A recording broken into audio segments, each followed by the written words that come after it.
Good morning mga friends and welcome back again to my short vlog. Magipuhas ang buhay sa bukid. Yan pala mga friends, yan kanina nagtanim na ako ng mga talbos.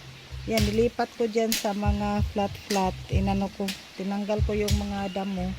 Tapos nilagyan ng fertilizer para gumanda ang tubo niya kasi ano siya maraming bato-bato ba. Yan, busy din si asawa mga friends. Tanggal ng mga sanga.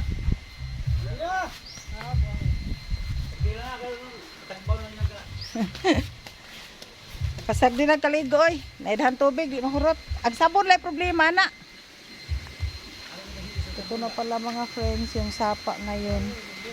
Delikado pala tong sapa mga friends pag hindi siya nabantayan ba kasi pag lakas ng ulan dun sa bukid, lakas din ng ano dyan ng agos. Tapos noong isang linggo yan malakas, tapos takot kami baka maano yung mga motor dito, 3 motor masunog yan pag nabasa kasi hanggang dito yung tubig kaya lipat namin yan dito sa may likod ng kulungan ng baboy para ilipat na lang yan. Delikado yan mga friends pag nabasa, sunog lahat ng motor, 3 motor pa naman yan.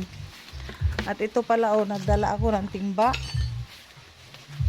Ay ito pala yung mga mulberry na tinanim yan, hindi pa lang masyado mano kasi marami na namang damo.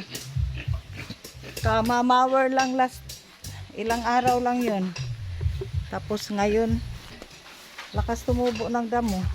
5 days, 5 inches. Ito hindi to siya na isali. Yan yung mga ampalaya may mga ano na siya, may mga gapangan na. At ito pala mga friends, i-harvest ko na lang yung kamatis kasi yung gaya ng sinabi ko last week na yung tubig galing dyan sa mga palayan kasi yan dyan, dito siya bababa yan, kaya ano yung kamatis dito basa masyado, malata na. Tingnan nyo, ano na siya, paano na siya, yung dilaw na yung ano, kaya ito yung mga bunga iha-harvest ko na lang para pahinugin na lang. Ang laki pa naman sana. Pero ano na to siya, parang guwang na ba? Yung kamatis, i-harvest na lang para may ano na tayo. May pang sangkap. Para lipat na lang kami ng taniman ng kamatis.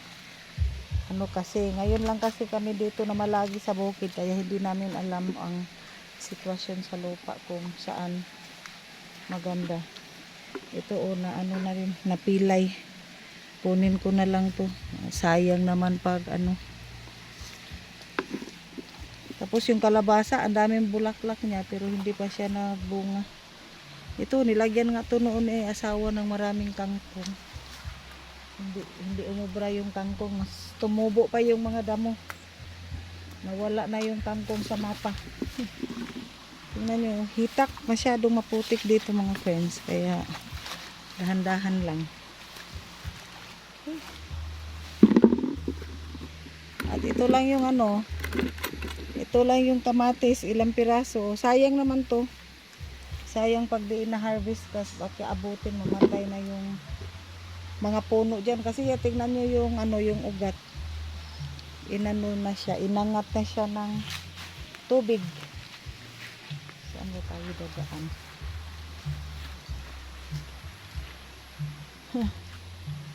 Ang buhay sa bukid. Yan, dalhin ko muna kayo dito sa mga ampalaya.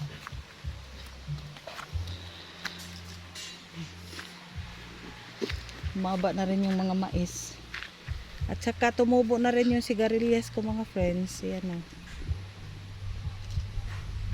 dito banda sigarilyas. Tapos nagpatubo kami dyan ng mga sili, hindi pa siya, wala pa, hindi pa nagpakita. Ito na yung palya, ampalaya. Saka yung ano ko, yung mais, parang tumubo naman yata lahat hanggang doon. Sarap nga bunutan ng mga damo. Tapos dito naman tayo sa sa tilapia. Update ko kayo. Kaso lang wala akong dalang pagkain. Malaki na siya oh. Ayan, malalaki na 1 month. Ito lang naiwan mga friends kasi umano kasi itong namin drainage bumigay. Kaya inalis yung ibang tilapia. Tapos yung hindi nagpahuli yan, palakihin na lang to dito. Yan, hanggang dito na lang muna ang ating short vlog. Bye bye po, enjoy, and shout out pala ako sa mga kaibigan natin, Jean Bagsik, Ma'am Karina Alvarado, Madam Nita, Madam Norma, si Nene Bulutaulo from Hong Kong with love.